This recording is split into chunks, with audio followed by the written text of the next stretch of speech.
100% సమస్యలు ఏమున్నా ఈ ప్రభుత్వం ఆ సమస్యల్ని దృష్టిలో పెట్టుకొని ఆ సమస్యల్ని పరిష్కరించడానికి సిద్ధంగా ఉంది. ఫీజు రియంబర్స్మెంట్ గతంలో ప్రభుత్వము 4 ఏళ్ళుగా ఫీజు రియంబర్స్మెంట్ చెల్లించలేకపోయింది.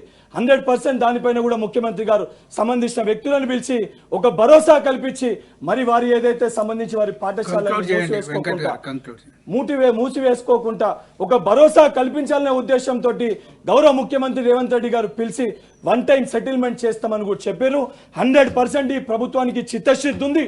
100% ఇచ్చిన ప్రతి వాగ్దానాన్ని మేము నెరవేరుస్తాము. కానీ ఒక్క నిమిషం అధ్యక్ష, కానీ ఏదైతే ఉద్యోగాలు ఇస్తలేరు అని చెప్పి మాట్లాడుతున్నారు, ఇచ్చిన నోటిఫికేషన్ ఏమో పోస్ట్ పోన్ చేయాలని చెప్పి మాట్లాడుతున్నారు. ఇదేమి కాంట్రడిక్టరీ స్టేట్మెంట్స్ అధ్యక్ష. ఒకవైపేమో ఉద్యోగాలు గతంలో ఉద్యోగాలు ఇవ్వాలని చెప్పి మేము ధర్నాలు చేసినాం, ఉద్యోగాలు ఇవ్వాలని చెప్పి మేము పోరాటం చేసినాం. ఈరోజు ఉద్యోగాలు ఇస్తామంటే ఏదైతే మొదటి సంవత్సరంలో 2 లక్షల ఉద్యోగాలు అన్నారు అని అంటారు, ఇచ్చిన నోటిఫికేషన్ ఏమో పోస్ట్ పోన్ చేయమని అంటారు.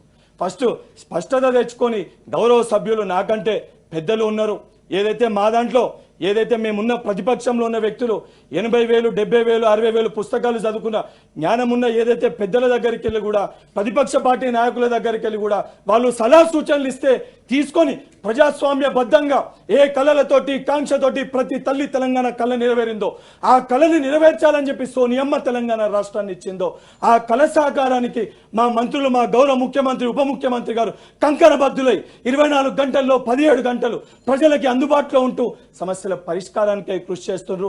దాన్ని గౌరవించి మీరందరూ కూడా సహకరించాలని చెప్పి గౌరవ సభ్యులందరికీ చేతులు జోడించి విజ్ఞప్తి చేస్తూ నాకు అవకాశం ఇచ్చిన పెద్దలకి మరొకసారి కృతజ్ఞతలు, ధన్యవాదాలు తెలియజేస్తూ ముగిస్తున్నాను. Thank you.